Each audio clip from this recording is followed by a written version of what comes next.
والصلاة والسلام على خلفائه الطيبين الطاهرين المعصومين المنتجبين المنتخبين الذين أذهب الله عنهم الرجس وطهرهم تطهيرا.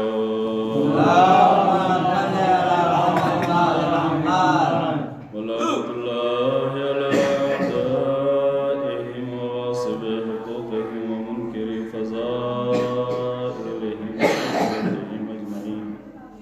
أما بعد فقد قال سبحانه وتعالى في كتابه المحكم وخطابه المتقن: أعوذ بالله من الشيطان الرجيم. بسم الله الرحمن الرحيم.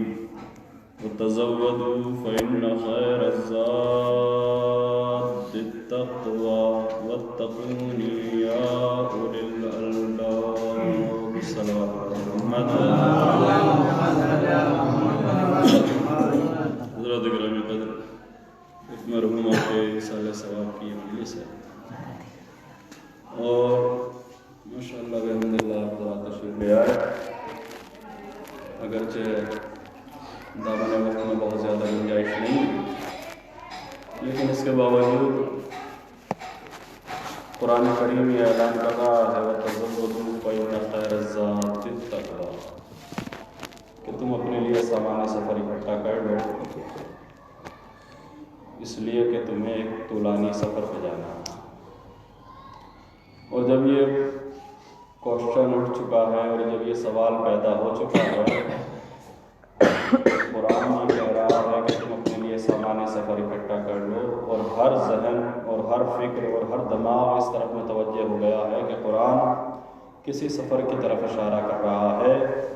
تو پھر یہ سوال بھی اپنی جگہ پہ اٹھتا ہے کہ آخر اکٹھا کریں تو کیا کریں؟ وہ کون سا سامان ہے، وہ کون سا ساز ہے، وہ کون سا لگیج ہے، وہ کون سا وزن ہے، وہ کون سی گرا قدر چیز ہے کہ جسے ہم اپنے لیے اکٹھا کریں؟ تو قرآن اس منزل کو بھی آسان کرتا ہے. اس کے بعد یہ آیت آگے بڑھتی ہے اور یہ آیت ذہنوں سے شک اور شبہات کو دور کرتے ہوئے کہتی ہے فَإِنَّ خَيْرَ الزَّادِ التَّقْوَىٰ. جب تم نے اپنی آمادگی کا اظہار کر دیا ہے تو اب ہم تمہیں بتاتے ہیں کہ تمہارے لیے سب سے بہتر سامان سفر کیا ہے. تو قرآن آواز دیتا ہے فَإِنَّ خَيْرَ الزَّادِ التَّقْوَىٰ کہ اس بات میں شک نہ کرنا کہ تمہارے لیے جو سب سے بہتر سامان سفر ہے وہ تقویٰ الہی ہے. وَاتَّقُونِ يَا أُولِي الْأَلْبَابِ.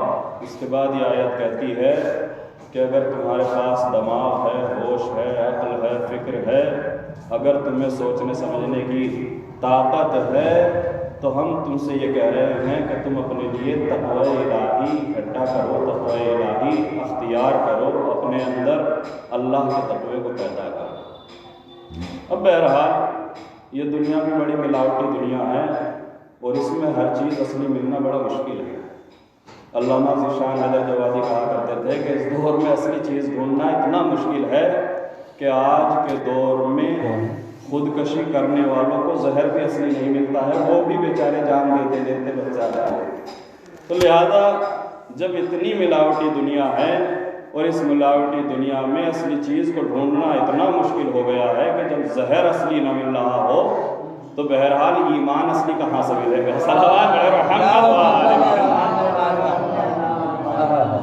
تو متوجہ ہونے کی ضرورت ہے. اور یہ اپنی جگہ پہ ایک ضرورت ہے کہ خالص کو ناخالص سے جدا کیا جائے، طیب کو نجس سے دور کیا جائے، جاہل کو عالم سے الگ کیا جائے. ورنہ اگر سب کی گنتی ایک ہی طریقے سے سننی شروع ہو جائے تو اس کا مطلب یہ ہے کہ پھر کسی کی بات کا کوئی وزن نہ رہا، کسی کے علم کا کوئی وزن نہ رہا، کسی کے ایمان کا کوئی وزن نہ رہا. آج آپ دیکھ لیں دنیا اس نتیجے پہ پہنچ چکی ہے کہ کوئی نہ کوئی ایسا سسٹم ہونا چاہیے جس کے ذریعے سے خالص کو ناخالص سے جدا کیا جائے. آج آپ ہندوستان میں دیکھ لیں کہ 2019 کی پارلیمنٹ میں یہ بل پاس ہو چکا ہے NRC national register of citizens کہ جس میں ہندوستان کے شہریوں کا ایک رجسٹر تیار کیا جا رہا ہے کہ کون ہے جو یہاں کا اصل رہنے والا ہے اور کون ہے جو چور راستے سے یہاں آ گیا ہے. یہ NRC بل پاس. اب بہرحال مجھے کسی پولیٹیکل ویو کو پیش نہیں کرنا ہے, اس کی اپنی جگہ ایک ضرورت ہے. بہرحال اب کون پارٹی اس کو کس طریقے سے اور کس جگہ پہ استعمال کر رہی ہے اس سے بحث نہیں ہے, لیکن اس کی ضرورت ہے. اس لیے کہ جتنے بھی یہاں رہتے ہیں وہ ضروری نہیں کہ سب یہیں کے رہنے والے ہوں, تو لہٰذا یہ بل پاس ہوا, اور یہ بل پاس ہو جانا, سب کی رائے کا اتفاق ہو جانا اس بات کی دلیل ہے کہ اس بات کی ضرورت تھی کہ شہریوں کو ان لوگوں سے الگ کیا جائے جو یہاں کے رہنے والے نہیں ہیں. لہٰذا NRC بنائی گئی. اور یہ تو دنیا والے اب NRC بنا رہے ہیں, مگر مذہب نے تو NRC بہت پہلے بنا دی. مذہب نے تو NRC پہ گفتگو کی ہے. وہ ہر مومن کو ایک جیسا نہیں سمجھتا, ہر نمازی کو ایک جیسا نہیں سمجھتا, ہر عزادار کو ایک جیسا نہیں سمجھتا, ہر گھر والے کو ایک جیسا نہیں سمجھتا, ہر مذہبی کو ایک جیسا نہیں سمجھتا. ہر جگہ پر NRC لگی ہوئی ہے.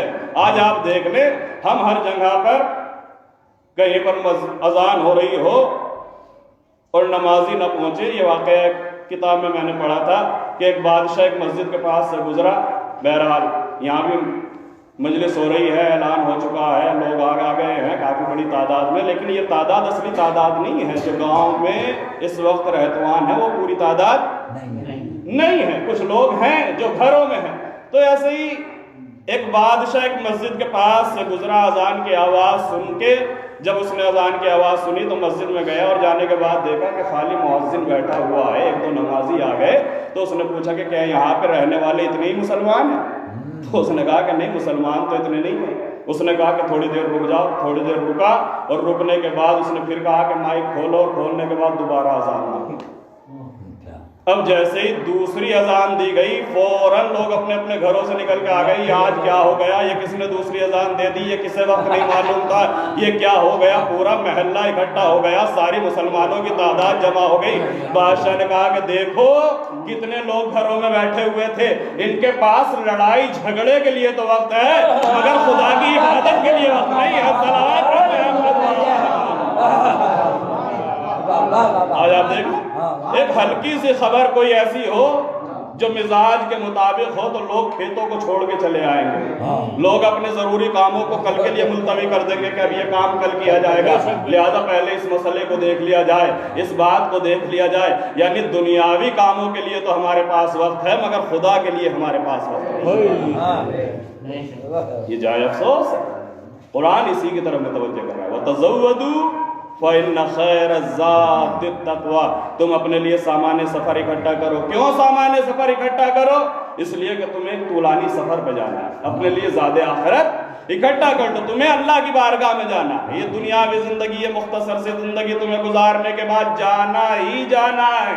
کوئی انسان اس سے انکار نہیں کر سکتا کہ موت نہیں آئے گی. حتیٰ یہ کہ جو خدا کو نہ مانتا ہو, جو رسول کو نہ مانتا ہو, جو مذہب کو نہ مانتا ہو, ناستک ہو, مگر وہ بھی موت کا انکار نہیں کر سکتا. اسے بھی یہ معلوم ہے کہ ایک نہ ایک دن یہ موت آ جائے گی. یہی تو اسلام کہہ رہا ہے, موتو قبل ان تموتو, اس سے پہلے کہ موت تم تلک پہنچ جائے خود کو اپنے لیے, خود کو موت کے لیے آمادہ کرو. رسول اسلام کے زمانے کا واقعہ ہے. دیکھیں پورا ایک خالص کو ناخالص سے جدا کرنے کا ایک اسلام کا پورا مشن ہے. قرآن یہ سوالیہ نشان بارہا قائم کرتا ہے. هل يستوي الخبيث والطيب, کیا ناپاک اور پاک برابر ہو سکتے ہیں؟ هل يستوي الذين يعلمون والذين لا يعلمون, کیا جاننے والے اور نہ جاننے والے برابر ہو سکتے ہیں؟ یعنی یہ قرآن اعلان کر رہا ہے کہ دیکھو ہر کسی کو ایک جیسا نہ سمجھ لینا. لوگوں میں بہت کیٹیگرائز ہے, لوگوں میں بہت زیادہ اختلاف ہے, درجہ بندی ہے, طبقہ بندی ہے, لہذا اسلام اس طرح متوجہ کر رہا ہے. رسول اسلام کے زمانے کا واقعہ, رسول اسلام نماز ظہر پڑھانے کے لیے مسجد میں موجود ہے, اذان ہو چکی ہے. ایک شخص آیا اور آنے کے بعد کہا کہ یا رسول اللہ متى الساعہ, یا رسول اللہ بتائیے کہ قیامت کب آئے گی. اس طرح کے سوال ہمارے یہاں بہت ہوتے ہیں. لوگوں کو بڑا اشتیاق ہوتا ہے کہ صاحب قیامت کب آئے گی, جنت کیسی ہوگی, کوثر کیسا ہوگا, سلسبیل کیسی ہوگی, حوریں کیسی ہوں گی, غلمان کیسے ہوں گے. ماشاءاللہ جب جنت کی باتیں شروع ہوتی ہیں تو کسی شاعر نے کیا خوب کہا تھا کہ جب بات چلی دور کی تو حور کی سوجھی, جب بات چلی دور کی تو نور کی سوجھی. جب بات چلی طور کی تو نور کی سوجھی، جب سورہ رحمان پڑھا حور کی سوجھی۔ دل کور نظر کور جگر کور ہے لیکن اندھے کو اندھیرے میں بڑی دور کی سوجھی۔ کچھ بھی آمادگی نہیں مگر جنت کا انتظار، کچھ بھی آمادگی نہیں مگر کوثر کا انتظار، کچھ بھی آمادگی نہیں مگر سلسبیل کا انتظار۔ یعنی یہ کیا ہے؟ یعنی انسان اپنے آپ کو دھوکہ دے رہا ہے۔ رسول اسلام مسجد میں ہے، نماز ظہر کا وقت ہے، اذان ہو چکی ہے، رسول اسلام نماز پڑھانے کے لیے آگے بڑھ رہے ہیں۔ ایک صحابی وضو کرتا ہوا آگے بڑھا اور آگے بڑھنے کے بعد کہا کہ یا رسول اللہ بتائیے متی الساعہ، یا رسول اللہ قیامت کب آئے گی؟ رسول اسلام نے جواب نہیں دیا، مصلی پہ گئے، نماز پڑھائی۔ نماز پڑھاتے ہی رسول اسلام نے کہا وہ کون صحابی تھا جو ابھی پوچھ رہا تھا کہ قیامت کب آئے گی؟ یہ کھڑا ہوا، انا یا رسول اللہ، یا رسول اللہ میں نے سوال کیا تھا کہ قیامت کب آئے گی۔ رسول نے فرمایا کم عادت للساعہ، یہ بتا کہ تو نے قیامت کے لیے کتنی تیاری کی ہے؟ تجھے اتنا انتظار ہے؟ کہیں فیل ہونے والے بھی رزلٹ کا انتظار کیا کرتے ہیں۔ صلوات علی محمد۔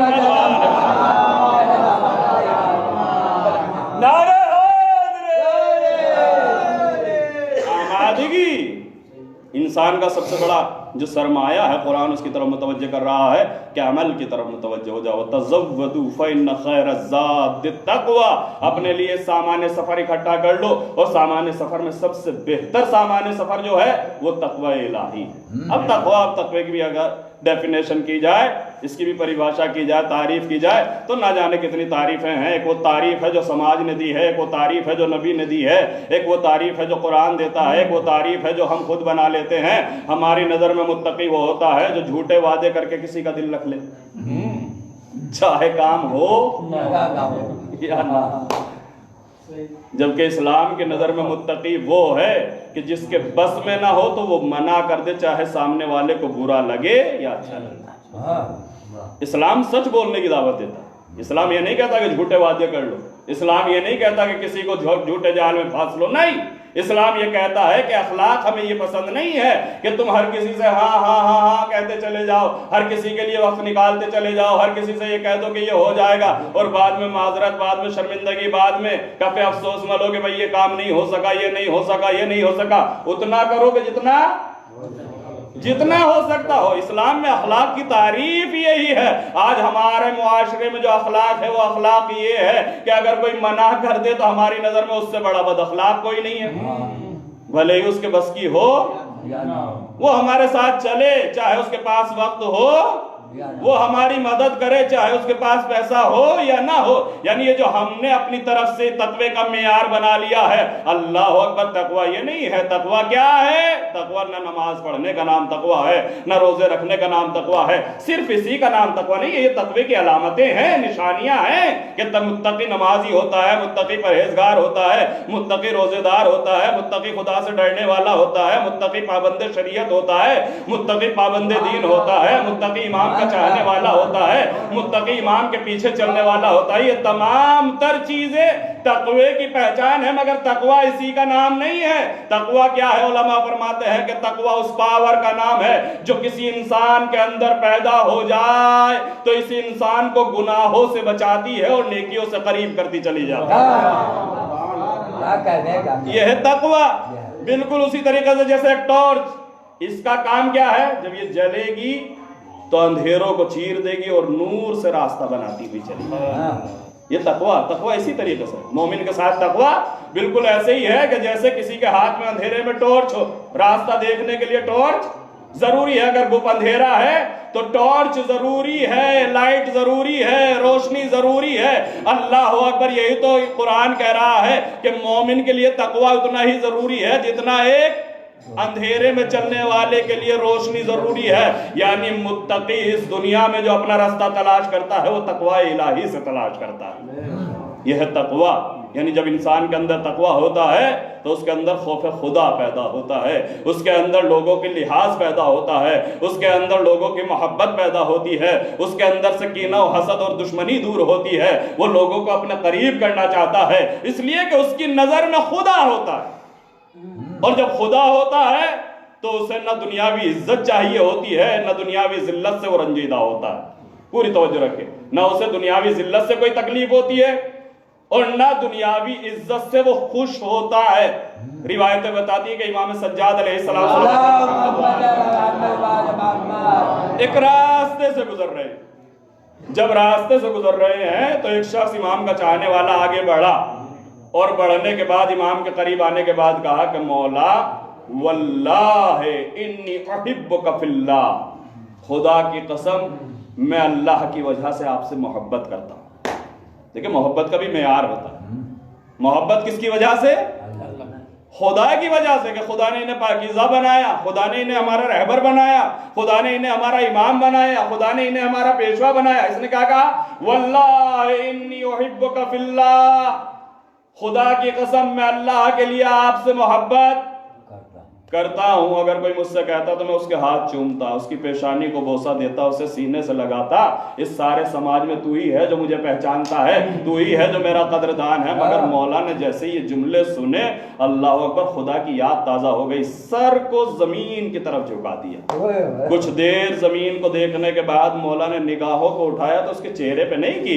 مولا نے نگاہیں اٹھانے کے بعد آسمان کی طرف اپنا چہرہ اٹھایا اور اٹھانے کے بعد ایک مرتبہ آسمان کی طرف دیکھنے کے بعد کہا اے میرے اللہ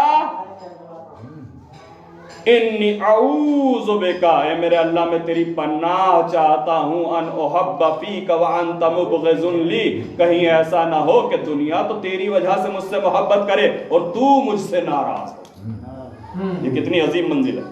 مولا اس کی طرف متوجہ کر رہے ہیں کہ انسان کے ساتھ ایسا ہو سکتا ہے. یہ دھوکہ ہو سکتا ہے کہ ہو سکتا ہے اسے وہ عزت مل جائے جس کا وہ اہل نہ ہو. یہ خدا کا کرم ہے، یہ خدا کی عطا ہے، یہ خدا کا ایک دیا ہوا تحفہ ہے. واقعا مولا کائنات دعائے کمیل میں فرماتے ہیں، صلوات پڑھیں محمد مولا کائنات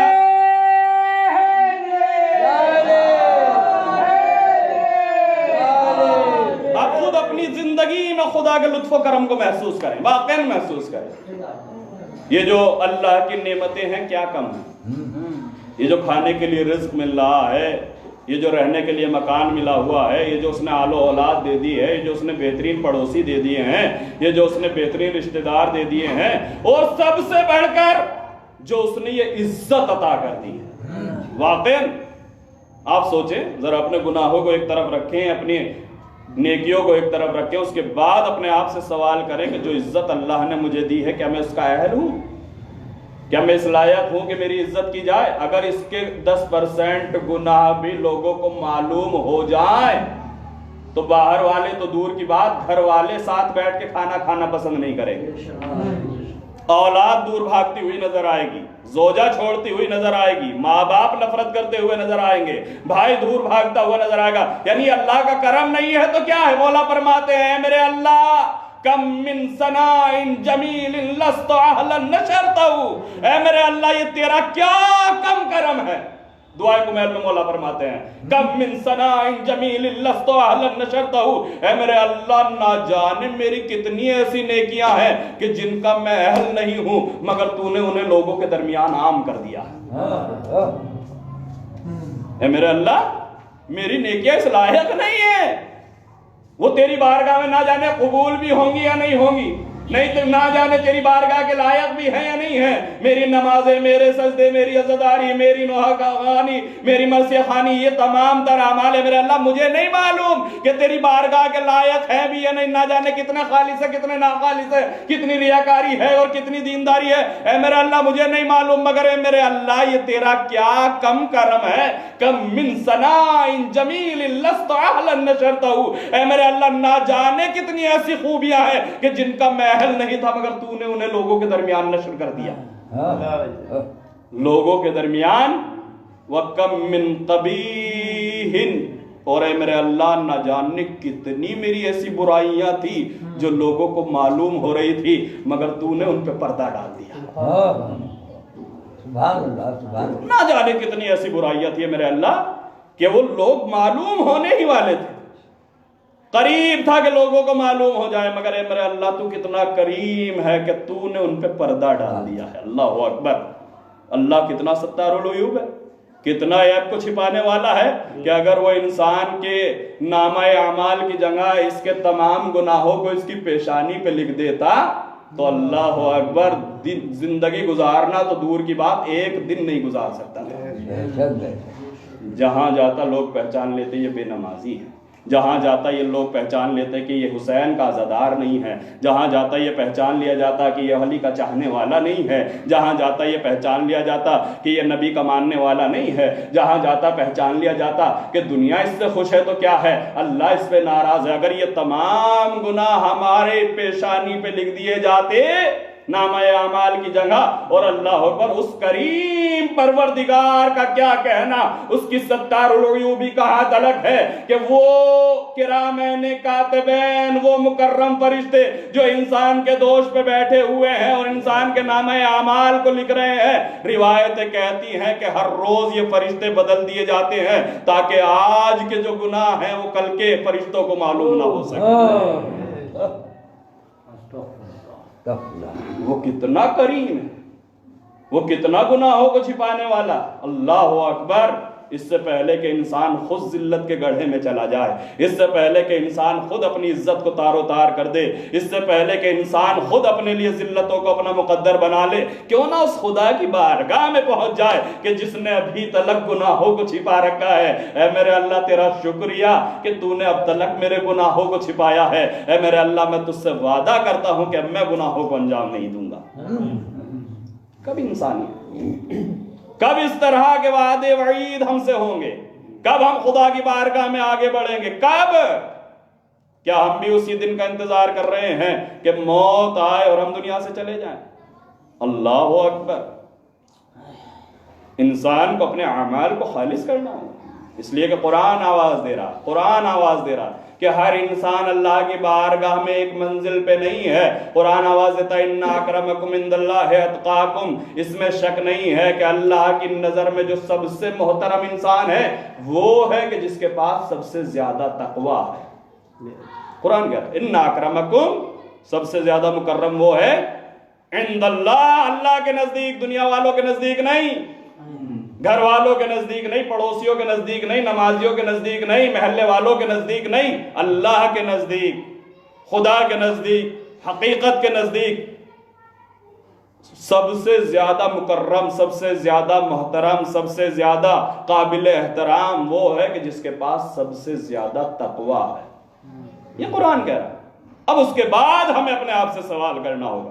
ایک وہ ریئلٹی ہے جو ہماری نگاہوں سے چھپی ہوئی ہے، ایک وہ آئیڈینٹی ہے جو ہم نے اپنے لیے اختیار کر لی ہے۔ اللہ اکبر، کوئی باہر سے آئے، ہمارا گھر پوچھتا ہوا چلا آئے، کہا جائیے گا فلاں صاحب کے دروازے پہ لکھا ہوا ہوگا سید فلاں۔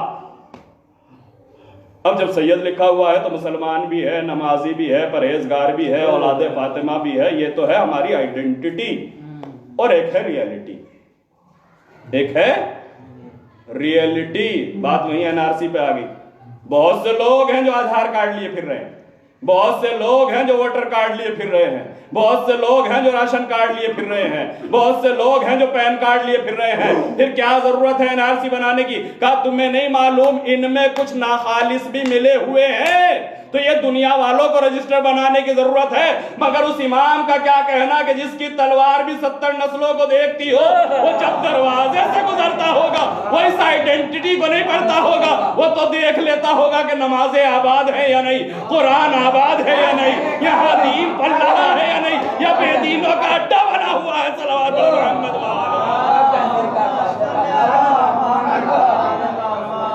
اسے تو ساری ریئلٹی معلوم ہے یا نہیں ہے؟ میری نظر میں کوئی چیز اچھی ہو سکتی ہے، مگر ایک ڈاکٹر کہ جسے اس چیز کی پہچان ہے، اسی لیے تو کہا گیا ایاکم والخضرا، روایتیں کہتی ہیں کہ رسول نے فرمایا کہ دیکھو گھورے پہ اگنے والی ہری ہری سبزیوں سے بچو۔ انسان کیا ہے؟ کٹ کے آ گئی، ارے ہری ہری سبزیاں ہیں وہی خرید کے لے آئے۔ ضروری نہیں کہ اس کا پانی اچھا ہو، ضروری نہیں کہ اس کی زمین اچھی ہو، ضروری نہیں کہ اس کی جگہ اچھی ہو، لہذا روایتیں کہتی ہیں رسول نے فرمایا ایاکم والخضرا، ہری دکھنے والی سبزیوں سے بچو، یہی لفظ ہے، ایاکم والخضرا، خضر اخضر، گنبد خضرا کہی جاتی ہے نہیں کہی جاتی ہے؟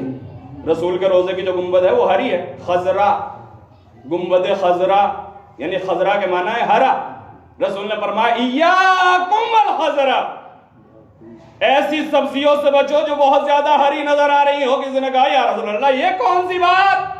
کہا بات میں بات چھپی ہوئی ہے۔ کہا یا رسول اللہ کہنا کیا چاہتے ہیں؟ کہا کہنا یہ چاہتا ہوں کہ کوڑے کے ڈھیر پہ اگنے والی ہری سبزیوں سے بچو۔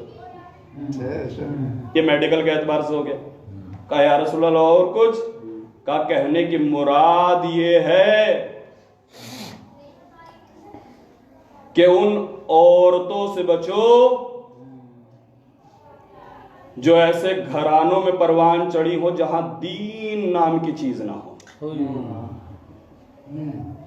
شادی کرنے کے لیے رسول نے یہ نسخہ فرمایا، ایاکم والخضرا، خوبصورتی پہ نہ جانا، ظاہری جمال پہ نہ جانا، ظاہری چہرے پہ نہ جانا، ظاہری رہن سہن پہ نہ جانا، ظاہری اسٹینڈرڈ پہ نہ جانا، ظاہری لوگوں کی نظر میں کیا عزت ہے اس پہ نہ جانا، یہ دیکھنا کہ خدا کی نظر میں اس کی کیا عزت ہے، رسول کی نظر میں اس کی کیا عزت ہے، امام کی نظر میں کیا اس کی کیا عزت ہے۔ ارے بھیا اتنی بڑی عزت ہے کہ برادری میں کسی سے اختلاف نہیں ہے۔ ارے برادری کا اختلاف نہ یہ دیکھو کہ اس کی خدا سے بھی بنتی ہے یا نہیں بنتی ہے، رسول سے بھی بنتی ہے یا نہیں بنتی ہے۔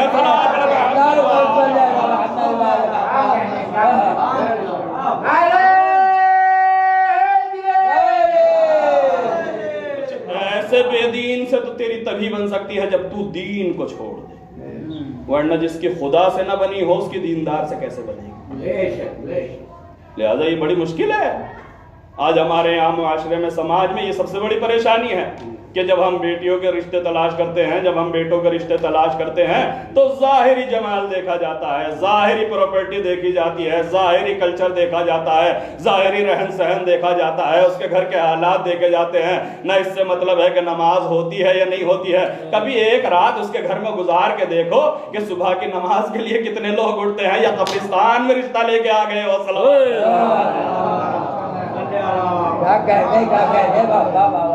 تو معلوم ہوگا کہ کہاں آئے ہو۔ یہ دنیاوی جاہ و جلال ختم ہو جانے والا، وہ جو آخر تلک باقی رہنے والا ہے وہ تقوی الہی ہے۔ اس کی طرح متوجہ ہونے کی ضرورت ہے کہ وہ اللہ جسے عطا کرتا ہے۔ اللہ اکبر۔ ہماری نظر میں معیار کچھ ہے۔ کسی نے رسول سے پوچھا کہ یا رسول اللہ سب سے بہتر انسان کون ہے؟ تو رسول نے فرمایا خیرکم من تعلم القرآن وعلم بہ، تم میں سب سے بہتر وہ ہے کہ جو قرآن خود بھی پڑھے اور دوسروں کو بھی پڑھا دے۔ کم سے کم خود تو پڑھے۔ اس کا مطلب یہ ہے کہ رسول کو وہ گھر پسند ہے جہاں قرآن پڑھا جاتا ہو، رسول کو وہ اولاد پسند ہے جو قرآن پڑھنا جانتی ہو، رسول کو وہ ماں باپ پسند ہے جو اپنی اولاد کو قرآن پڑھاتے ہو، رسول کو وہ معاشرہ پسند ہے جہاں قرآن پروان چڑھتا ہو۔ لیکن اگر گھر میں قرآن کھلتا ہی نہ ہو، معاشرے میں قرآن کے نام کو چھوڑ دیا گیا ہو، معاشرے میں قرآن ایک متروکہ چیز ہو گئی ہو، تو اس کا مطلب یہ ہے کہ سب کی نظروں میں عزیز ہو سکتے ہیں مگر رسول کی نظر میں عزیز نہیں ہو سکتے۔ یہ تمام چیزیں ہیں۔ کیا ہماری نگاہ بھی ویسی نگاہ ہے؟ نہیں۔ امام جب دیکھتا ہے تو ریئلٹی کو دیکھتا ہے، حقیقت اعمال کو دیکھتا ہے، حقیقت اجسام کو دیکھتا ہے، حقیقت روح کو دیکھتا ہے۔ یعنی امام کی جو نظر ہوا کرتی ہے وہ حقیقت پہ ہوا کرتی ہے، بالکل حقیقت پر۔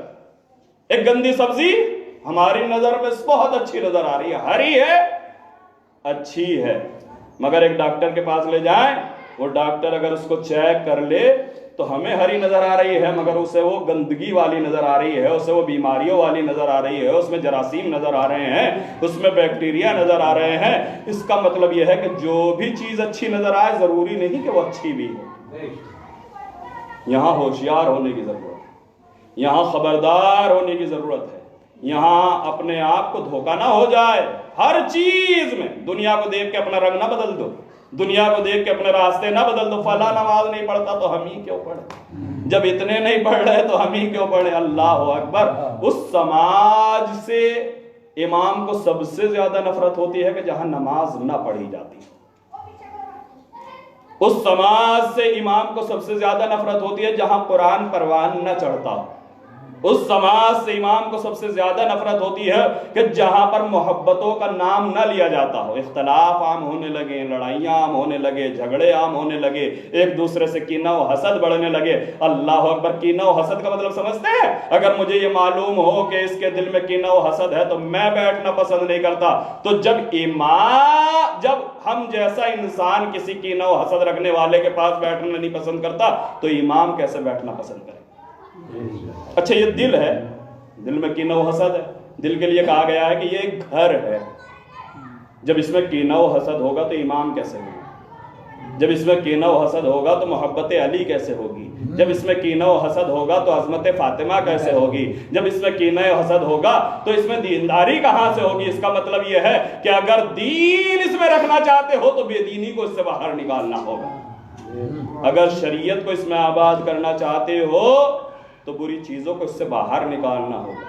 ہمیں اپنے اعمال کی طرف متوجہ ہونا ہوگا، اپنی ہر چیز کی طرف۔ یہ مختصر سی زندگی، اس میں جو ہمیں اپنے لیے زاد آخرت اکٹھا کرنا ہے وہ بڑا عظیم زاد آخرت ہے۔ اللہ اکبر۔ اور اسی زاد آخرت کو اکٹھا کرنے کے لیے کربلا والے ہمیں درس دے رہے ہیں۔ کہاں تلک حسین گئے ہیں زاد آخرت اکٹھا کرنے؟ اللہ اکبر، کیسی کیسی قربانیاں دی ہیں۔ اکبر جیسے جوان کی قربانی، قاسم جیسے بھتیجے کی قربانی، اللہ اکبر۔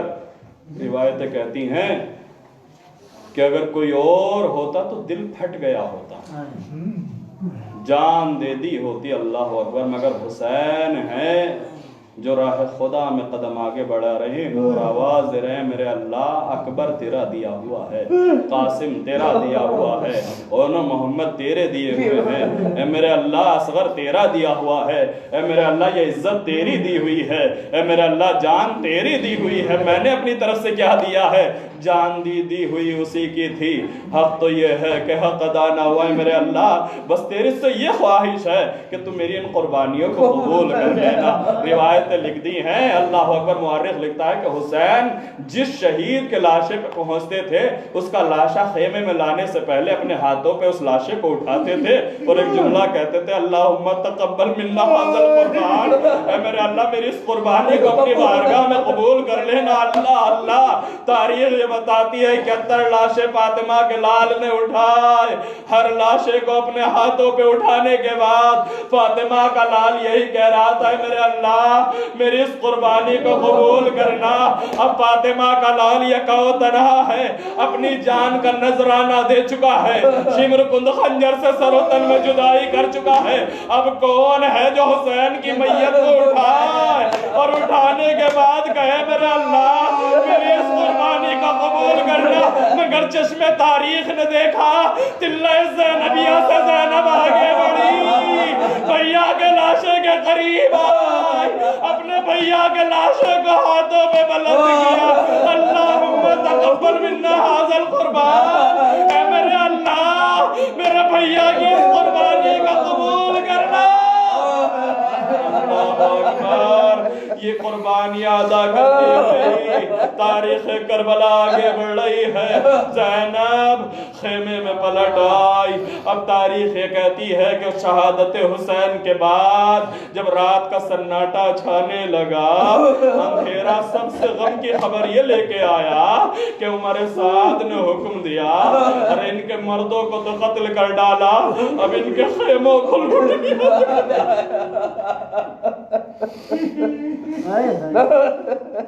ان کے خیموں کو لوٹ لیا جائے۔ اللہ اکبر۔ اب تاریخ بتاتی ہے کہ ایک مرتبہ فوج اشقیاء زر و دینار کے لالچ میں دوڑی اور حسین کے خیموں کو لوٹا جانے لگا۔ بی بی آئے خیمے سے دوسرے خیمے میں، دوسرے خیمے سے تیسرے خیمے میں، اللہ اکبر، چلتے ہوئے خیموں کی لپٹیں اٹھ رہی ہیں کہ زینب ایک مرتبہ عابد بیمار کے قریب پہنچی ہے، میرے لال ارے غم سے آنکھیں کھولو، دیکھو خیموں میں آگ لگ گئی، اے میرے لال مسئلہ شریعت بتاؤ، خیموں میں جل کر مر جائے یا بے پردہ باہر نکل جائے؟ میرے امام نے اپنی زندگی امامت کا پہلا مسئلے کا جواب دیا۔ زندگی بھر میرے مولا کا افسوس رہا کہ میری امامت کا آغاز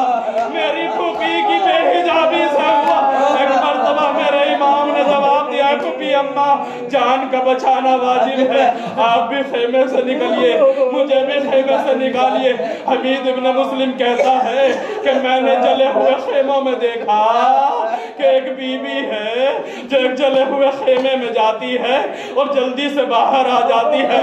لپٹے اجازت نہیں دیتی کہ اندر چلی جائے, شعلے اجازت نہیں دیتے کہ اندر داخل ہو جائے, مگر ایسا لگ رہا تھا اس بی بی کے بار بار جانے سے ایسا لگ رہا تھا جیسے کوئی قیمتی چیز اندر رہ گئی ہو. اللہ اکبر. حمید ابن مسلم کہتا ہے میں نگاہیں لگا کر دیکھ رہا تھا کہ آخر ایسی کون سی قیمتی چیز یہ بی بی اپنی جان کی پرواہ کرتی چلتے ہوئے خیموں میں جا رہی ہے. عزیزو, راوی کہتا ہے کہ ایک مرتبہ میں نے دیکھا کہ علی کی بیٹی خیمے میں داخل ہوئی اور لپٹے اٹھ رہی تھی. علی کی بیٹی اس عالم میں باہر آئی کہ کمر پہ ایک سیف کو لاتے ہوئے تھی, لا کر جلتی ہوئی ریت پہ بٹھا دیا. اے میرے بھتیجے, اب اگر تمہاری جان بچ گئی ہو تو ذرا سکینہ کو ڈھونڈ لو, کہیں ایسا نہ ہو حسین کی امانت خیموں میں جل جائے اور بہن شرمندہ.